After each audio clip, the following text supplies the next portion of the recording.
Greetings.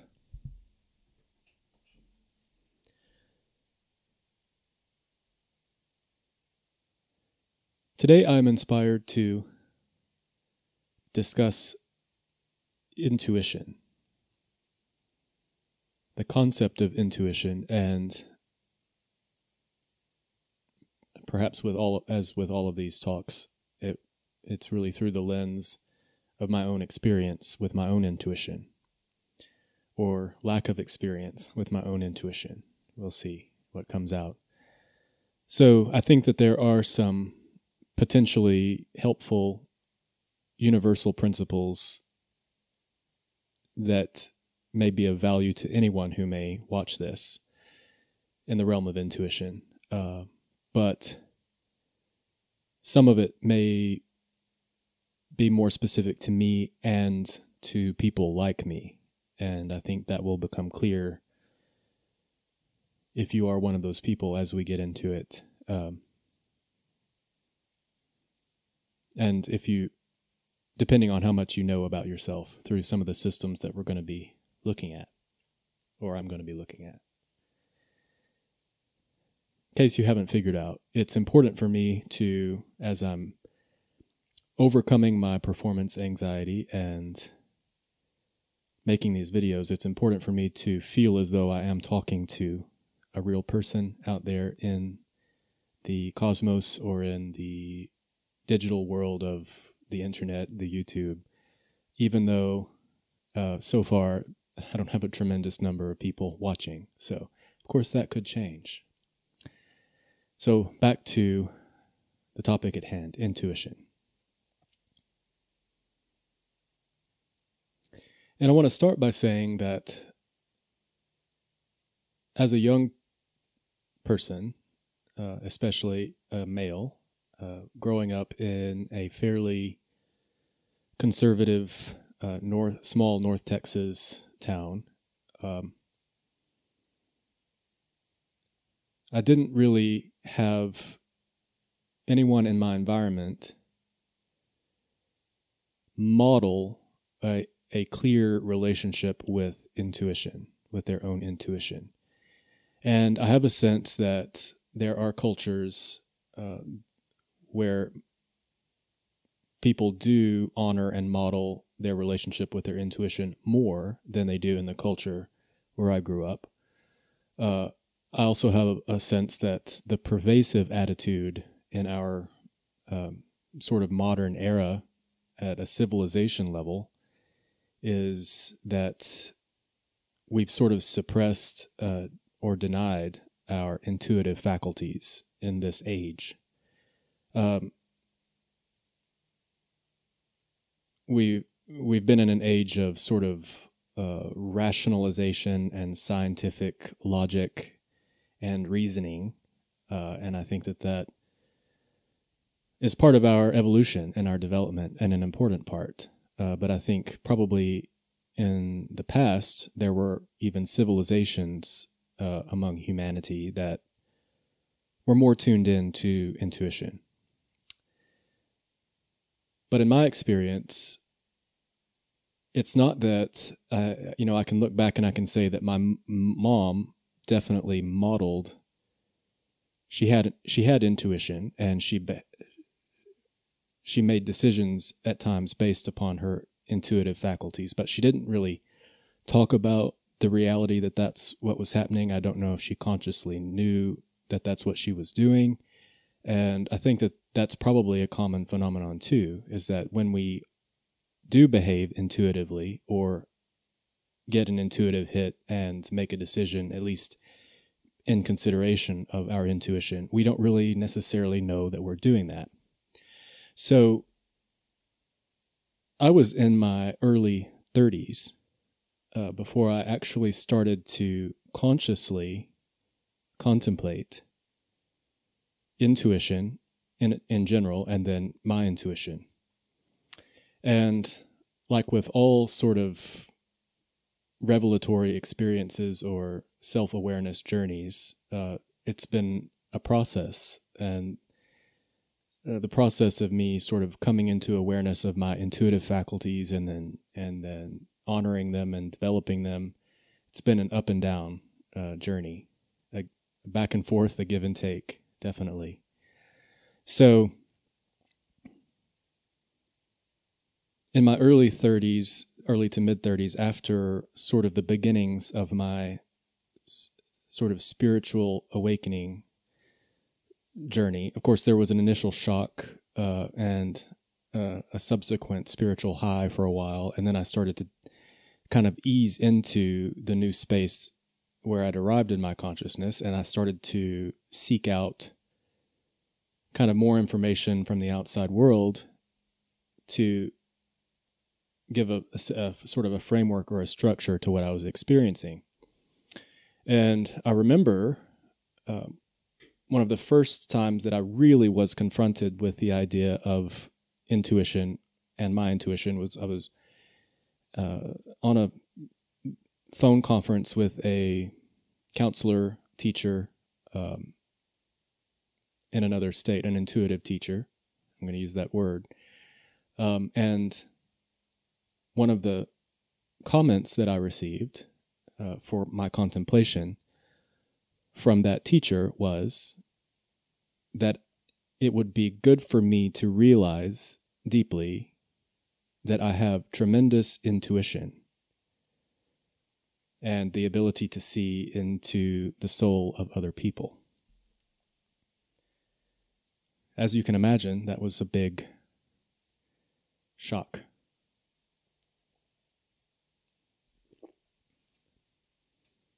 Because I didn't really even know what intuition was, what that meant. I mean, obviously there's surface level understanding of intuition, like,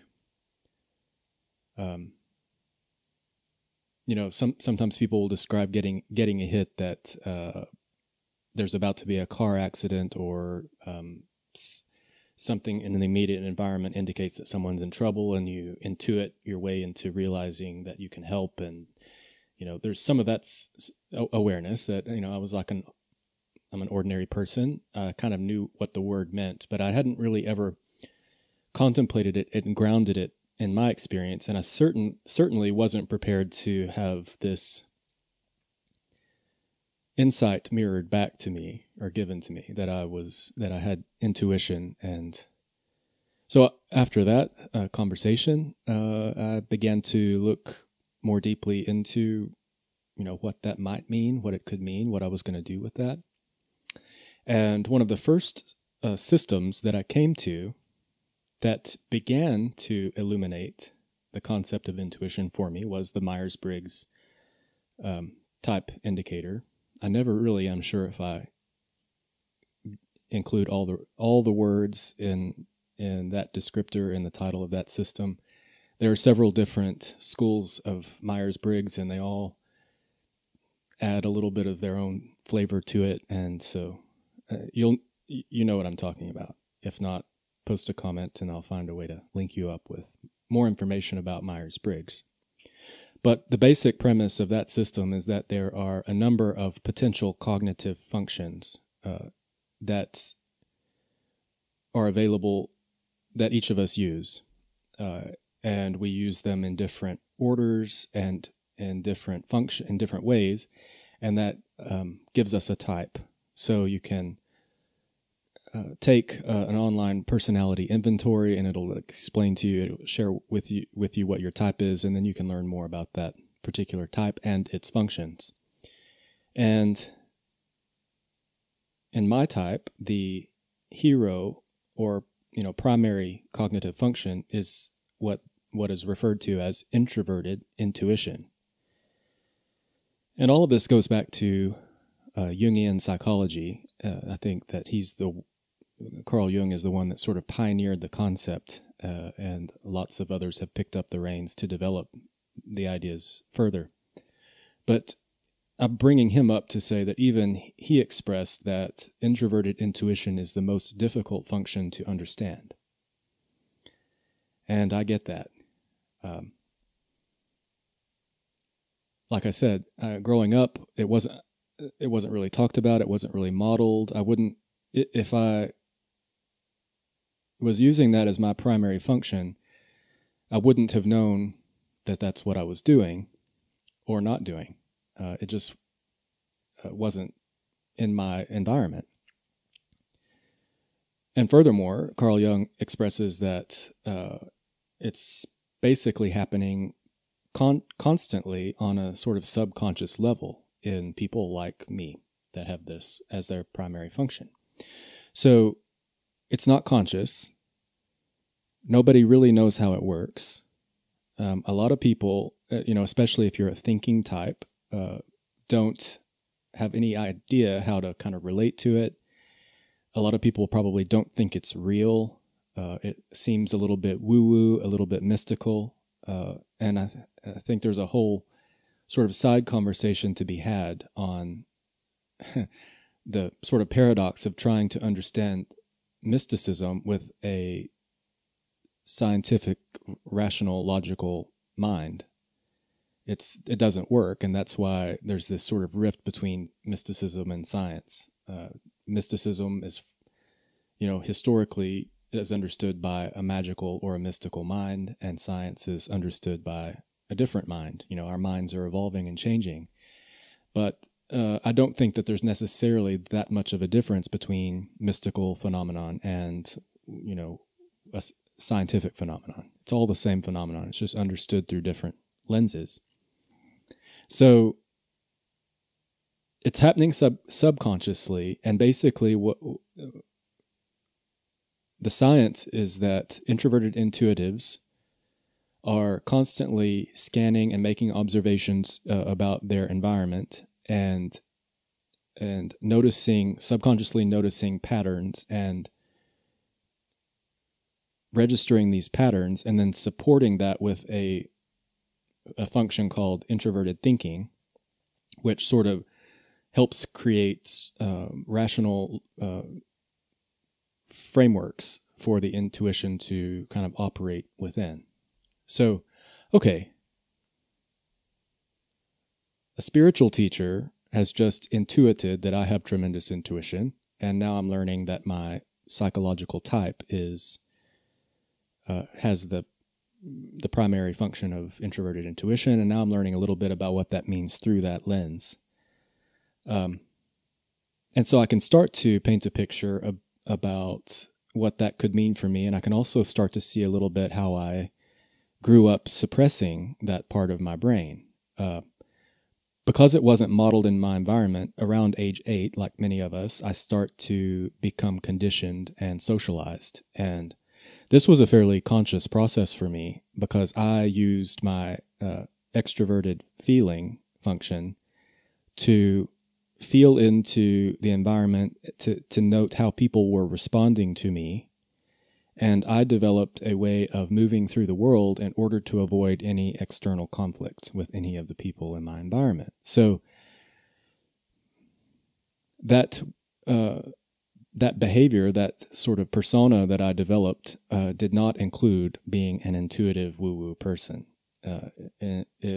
Basically what it did was it led me to focus on my thinking process and to become very, and the SC process too, to become sort of very grounded in my physical reality, and to model that so that in such a way that I didn't ruffle any feathers or get any negative feedback from anyone. And I love the idea of being grounded and in physical reality. I'm not saying that there's anything wrong with that. In fact, I want to always strive to make sure I don't spend too much time with my head in the clouds, but actually be here in the present moment. And so that was in some ways, a healthy thing for me to do. But once I discovered that there was this intuitive idea that I hadn't really explored, I didn't really know about, it was something that I wanted to learn about and learn through. And then, of course, that led to a process of reformatting my hard drive and reintegrating this new thing that I had learned that I was, or that was a part of me. So I continued to study and learn through the Myers-Briggs system. And every time I come back to it, which I do often, I'm an expanded awareness. So every time I look at it again, I'm learning at an even deeper level than the last time I looked at it. But I've also been exploring other systems. So if we consider that the Myers-Briggs is one of a few sort of behavioral science-based modalities for self-learning, there are also the other more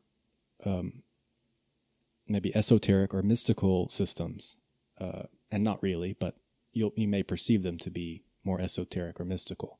And one of those systems is the human design system. So in the human design system, you are given what's called a body graph, and the body graph is sort of an image of the celestial correspondences that gives you, and it's also synthesized with the I Ching. So based upon the moment of your birth, you are given a snapshot of the energy in the cosmos, and it's sort of delivered to you through the language of the ancient I Ching, so that it kind of grounds it in the patterns and forms of our experience. So I've got my body graph, and I start to read through the different gates and channel activations in the body graph, and I learned that I have the gate 57 in my human design body graph. So this is a gate that's in the splenic center, and it's the gate of intuitive insight. And the descriptive keynote to it is the extraordinary power of clarity. Okay, so in this context, the intuition comes from the splenic center, which is sort of an ancient awareness center that was responsible for keeping our species alive. And so the different gates and the different energy centers in the spleen all have a relationship with a different fear response. And again, it's a flash of insight or a flash of fear that's indicated that's designed to give you a nudge that there's something in the environment so that you can respond. That may threaten you. Something in the environment that may threaten you so that you can respond. And the 57th gate is associated with the fear of what could be coming in the future. So intuition and maybe fear about the future. And let's be careful with the word fear here. It maybe back in our mammalian past, fear was a lot simpler. I think we've evolved to a point where it's not exactly the same as what it was then. But this was kind of the first way that I was able to understand the phenomenon of intuition and actually locate the energy of it within my physical body. And of course, it's located, the splenic center is located in the gut, It's like a gut feeling, an indicator of something. So again, this feels a little bit different from introverted intuition, the way you understand it through the Myers-Briggs system. And I don't necessarily understand, or I haven't figured out all of these correspondences, and maybe I never will. But I'm sharing them with you so that you can sort of contemplate yourself and synthesize, your own understanding of the energy of intuition. I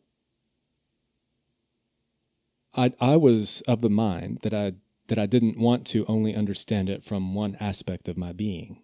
I think that felt this feels a little bit incomplete and not well-rounded. So, although this is, if you just look at this, without having considered that I came first through Myers-Briggs, you can really understand that it is physical and it is real and it is in the body. So, and we all have this gate, even if it's not lit up or activated in your body graph. We all have access to all the energy. It just operates in slightly different ways in your body, depending on the activations based on the moment of your birth.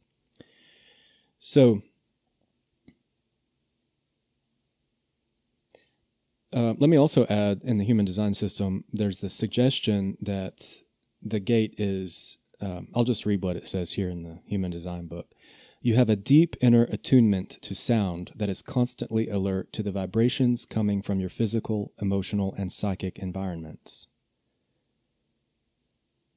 Moment by moment, your intuition registers a sense of what is safe, healthy, and good for you, and what is not.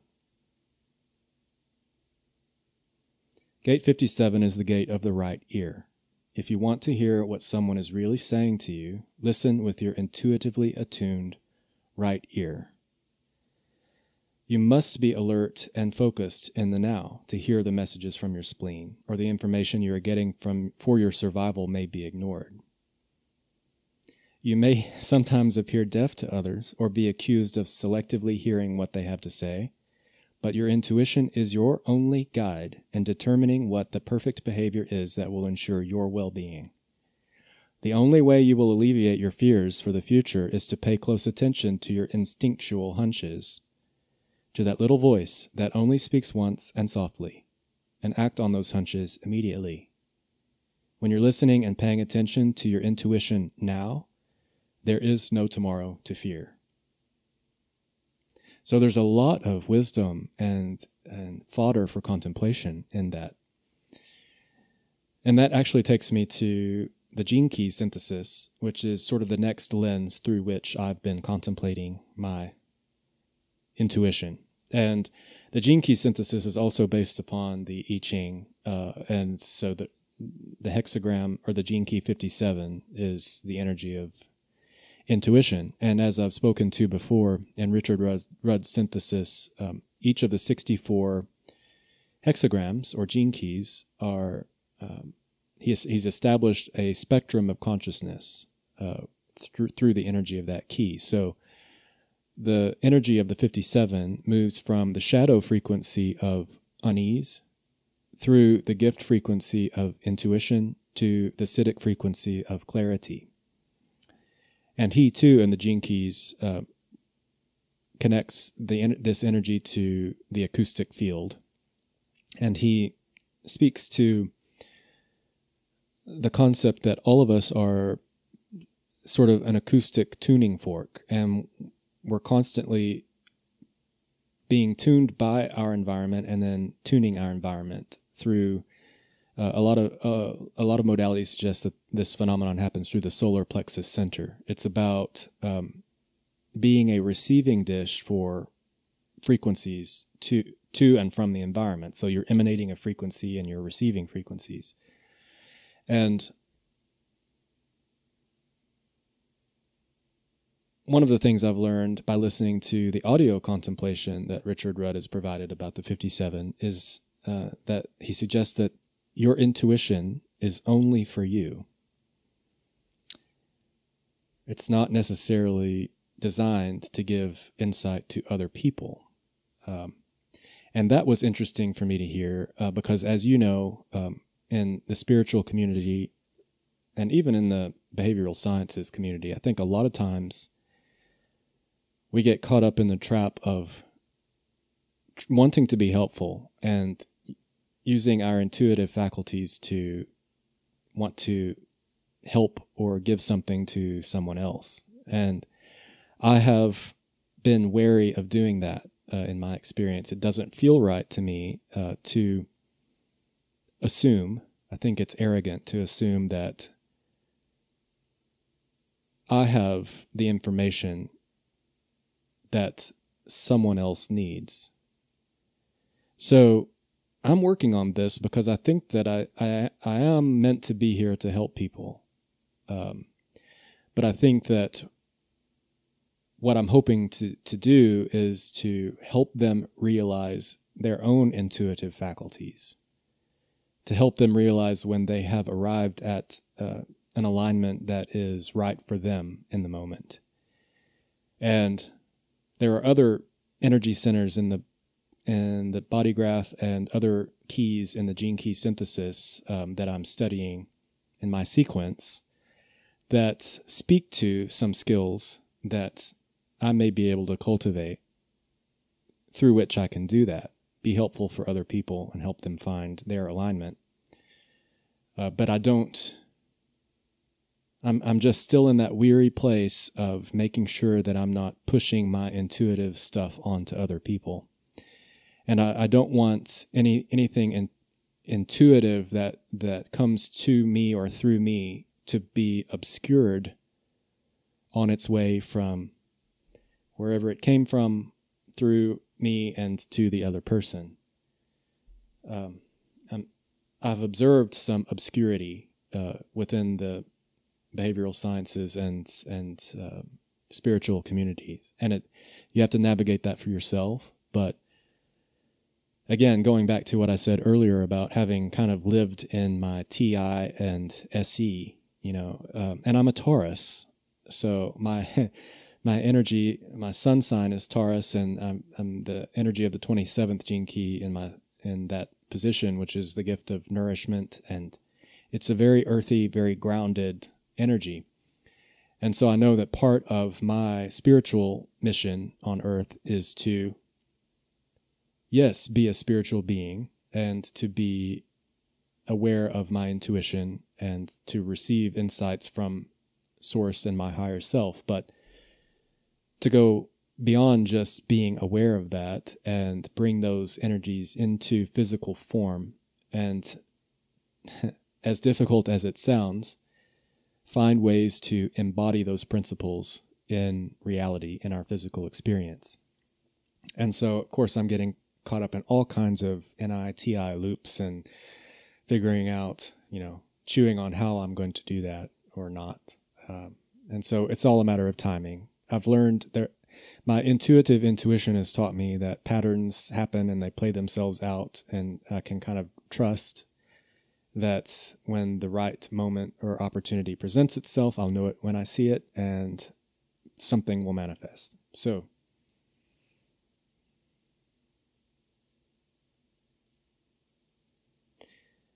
if you have any thoughts about intuition, I would love to hear them. Please share them in the comment section. About the phenomenon of intuition culturally, about your relationship with your own intuition, about when it has served you, when it has not served you, when it has deserted you. Please open up a dialogue. If there was anything in what I shared today that struck a chord with you, I'd love to hear that too. Or if you have any questions that further or deeper into any of the systems that we talked about, if I have the information or I can get the information, I would love to contemplate and see if we can take the conversation about intuition further. I think I've shared everything that I was hoping to touch on for this episode. This is, I think it's episode 12. Yeah, this has been episode number 12 of the LoveCast. I'm Jared Treadway, and until we meet again, I'm sending you love and light.